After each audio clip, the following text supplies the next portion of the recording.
नमस्कार, दंडवत प्रणाम। आज हम मोतियाबिंद के बारे में चर्चा करने जा रहे हैं। वैसे तो मोतियाबिंद का आधुनिक विज्ञान में इतनी प्रगति हुई है कि मोतियाबिंद को लेंस को ऑपरेशन करके निकाल देते हैं और नए अच्छे अच्छे लेंस भी अब आ गए हैं जो उसमें लगा दिए जाते हैं और इस समस्या से मुक्ति मिल जाती है। फिर भी मेरा व्यक्तिगत रूप से मानना है कि किसी भी रोग का इलाज ऑपरेशन से पहला ना होकर के अंतिम होना चाहिए।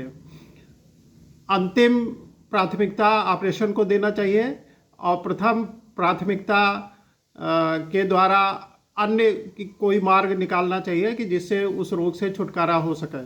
अंतिम में तो ऑपरेशन कराना ही पड़ेगा। अगर रोग बढ़ जाता है, कोई भी रोग हो, तो अगर ऑपरेशन से साध्य है तो उसी को कराना पड़ेगा। लेकिन पहली प्राथमिकता ऑपरेशन को नहीं देना चाहिए, अन्य तरीकों को अपनाना चाहिए। अब बात करते हैं कि आयुर्वेद में मोतियाबिंद को दूर करने के लिए या उससे बचाव के लिए क्या क्या उपाय बताए गए हैं। तो पहले तो ये जान लीजिए कि मोतियाबिंद होता ही क्यों है। पहले एक वीडियो मैंने डाला है पथरी के बारे में। उसमें मैंने बताया है कि आयुर्वेद में सभी रोगों का जड़ मूल वो मंदाग्नि को माना गया है। जो मंदाग्नि हो जाती है उसके बारे में कहा गया है, अभिपक्को अग्निमांदेन यो रसासा निगद्यते रोगाणाम प्रथमो हेतु। सभी रोगों का प्रथम कारण वही आम विष है। सर्वेषाम आम संज्ञा, आम विष को ही सभी रोगों का कारण। तो पहले तो मोतियाबिंद में भी समस्त नेत्र रोगों को भी वही आम विष ही प्रभावित करता है। तो हमारे उसमें जो आम विष को दूर करने के उपाय और उसमें खान पान के बारे में हमारा पथरी वाला वीडियो देखें, उसमें स्पष्ट रूप से डिटेल में मैंने बताया है। अब आज चर्चा हम मोतियाबिंद की ही, कैटरेक्ट कहते हैं इसको अंग्रेजी में, मोतियाबिंद या कैटरेक्ट की आज हम चर्चा करेंगे। एक भगवान ने प्राकृतिक लेंस दिया है, हमारे आँख में लगाया है, जिससे हो करके प्रकाश की किरणें हमारे रेटिना पर पड़ती हैं, जिसको पर्दा कहते हैं, और वहाँ एक इमेज बनता है, तस्वीर बनती है, जिसको हम लोग देख पाते हैं। अगर ये लेंस धीरे धीरे धुंधला पड़ जाता है तो रेटिना पर इमेज भी धुंधली ही बनती है और धुंधली इमेज में फिर समझ में नहीं आता है, स्पष्ट दिखाई नहीं पड़ता है। ये समस्या होने लगती है। इसके कई कारण हैं।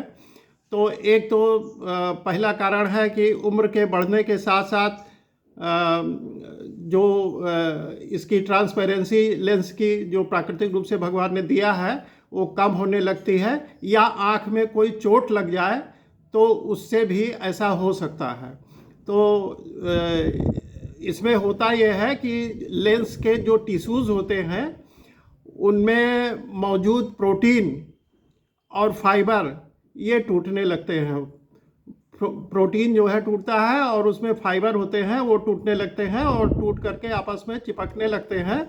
ये इसलिए वो उसमें धुंधलापन आ जाता है। जो ट्रांसपेरेंसी होनी चाहिए, प्रकाश आराम से इधर से उधर चला जाए, वो लेंस का धीरे धीरे करके कम हो जाता है, इसलिए धुंधला दिखाई पड़ने लगता है।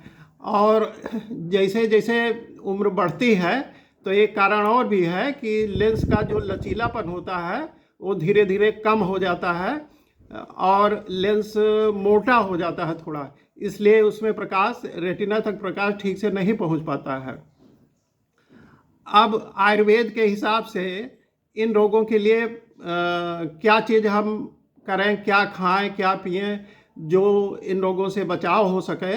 मोतियाबिंद या आँख के और जो रोग हैं उनसे बचाव करने के लिए क्या क्या करना चाहिए उस पर चर्चा कर लेते हैं। तो सबसे पहले पथ्य के रूप में जो साग सब्जी या इस तरह की चीज़ें हम लोगों को खानी चाहिए वो उसका हम उसको बता रहे हैं। उसमें है पहले मकोई, मकोई की पत्ती का साग खाना चाहिए। जीवंती का साग आयुर्वेद में वर्णन है, उसको खाना चाहिए। चौलाई का साग खाना चाहिए, आयुर्वेद में इसका भी वर्णन है। बथुआ का साग इसमें बहुत ही उपयोगी है। और मूली का साग इसमें बहुत उपयोगी है। और सब्जी में परवल की सब्जी, करेला, ककोड़ा, बैंगन, करीर, सहजन, ये सभी इसमें हितकारी हैं। इसका सेवन करना चाहिए, नेत्र रोगों में मोतियाबिंद में लाभकारी हैं। अब चर्चा ये करना है कि क्या नहीं खाना है, मतलब इसमें अपथ्य क्या है जिसके खाने से ये रोग बढ़ता है। उसमें सबसे बड़ी चीज़ ये है कि जो तीखे पदार्थ होते हैं, आजकल एक एडवर्टाइज बड़ा प्रसिद्ध हुआ है, देगी मिर्च का तड़का अंग अंग फड़का। तो इस प्रकार से खाली अंग अंग ही नहीं फड़कता, आंखें भी फड़कती हैं। इसका जो है प्रभाव सीधे आंखों पर भी पड़ता है। इसलिए बहुत तीखे पदार्थ हमको नहीं खाना चाहिए, नहीं तो अनेक प्रकार के नेत्र रोग और मोतियाबिंद होने की संभावना बढ़ती है। बहुत गर्म पदार्थ, जो जिनकी तासीर बहुत गर्म होती है, ऐसे पदार्थ नहीं खाने चाहिए। उड़द की दाल, ये बहुत से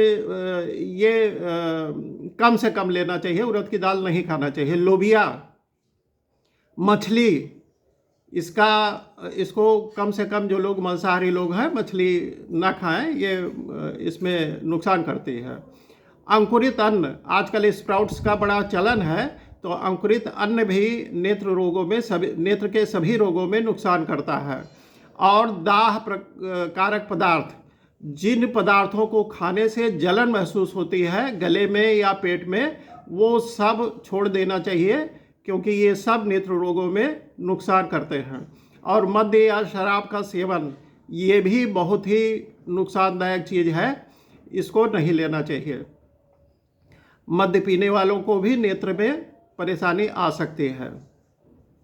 अब क्या चीज़ आदत में डालनी चाहिए जिससे नेत्र रोगों में, मोतियाबिंद में लाभ हो सके? तो सबसे पहले तो अच्छी आदत ये है कि सवेरे कुल्ला दतून करने के बाद ठंडा जल मुंह में भर लें और आँखों पर ठंडे जल की खोल करके इसे छींटा मारें।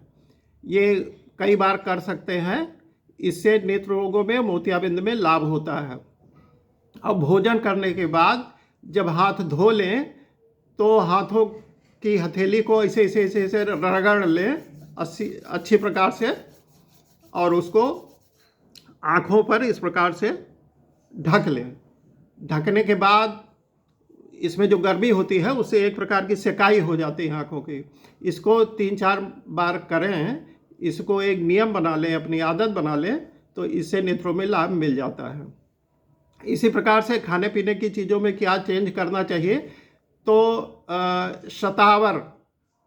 शतावर की खीर दूध में पका करके, शतावर का चूर्ण बना बनाया भी आयुर्वेद की दुकानों पर मिल जाता है, उसको ले लें। 2 चम्मच चूर्ण, लगभग 8-10 ग्राम चूर्ण ले लें और 200 ml दूध और थोड़ी मिश्री मिला करके उसको खीर की तरह से उबाल लें।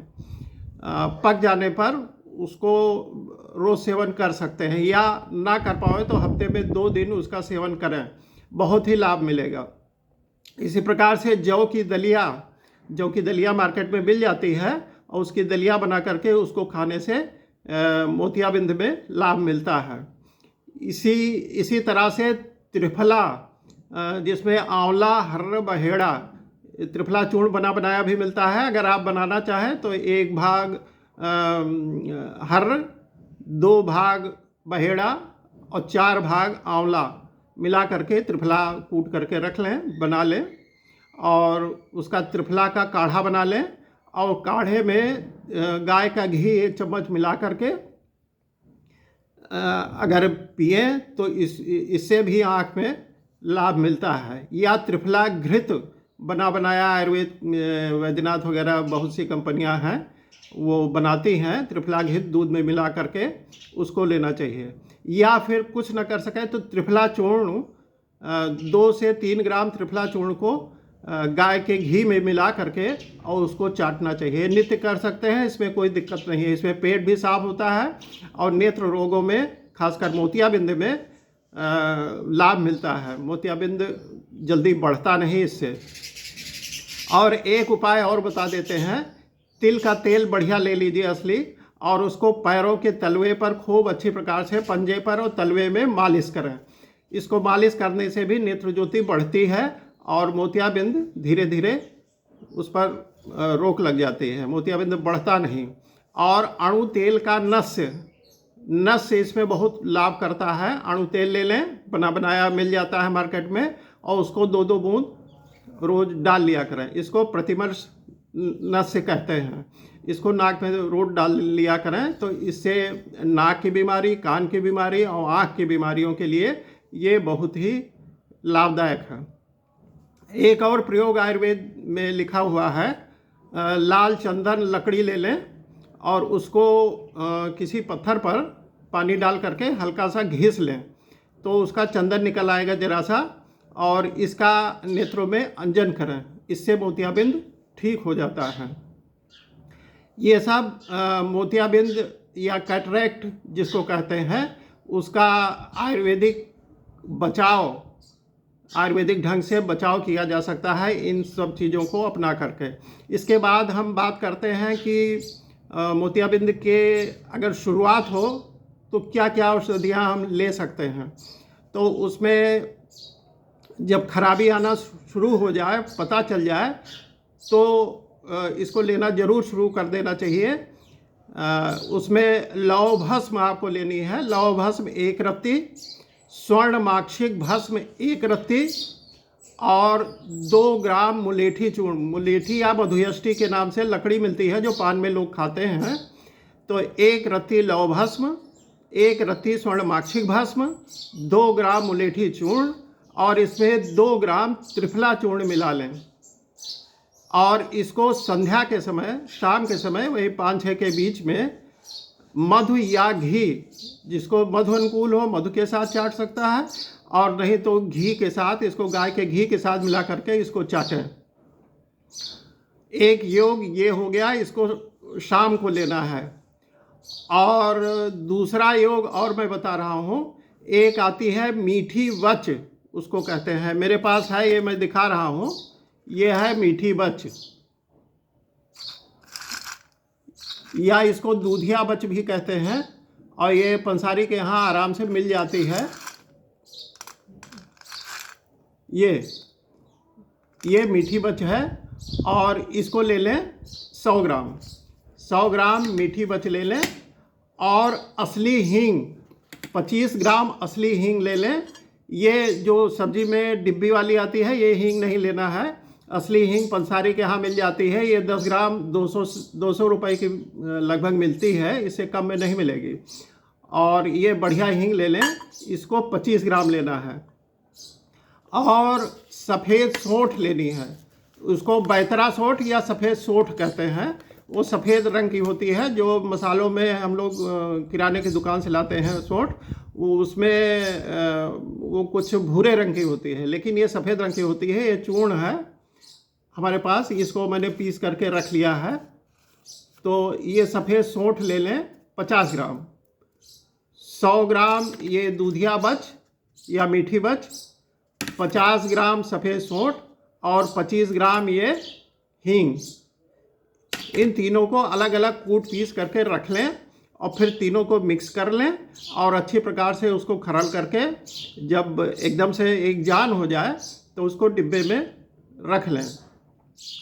इसको आधी चम्मच दवा में शहद मिला करके और प्रातः खाली पेट पिएं। और जो शहद में नहीं लेना चाहते वो घी मिला करके ले सकते हैं।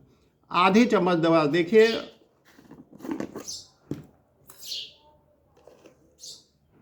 इतनी दवा, आधी चम्मच, इसको रखें और इसमें मिला लें शहद। शहद या घी जो अनुकूल पड़े वो मिला लें।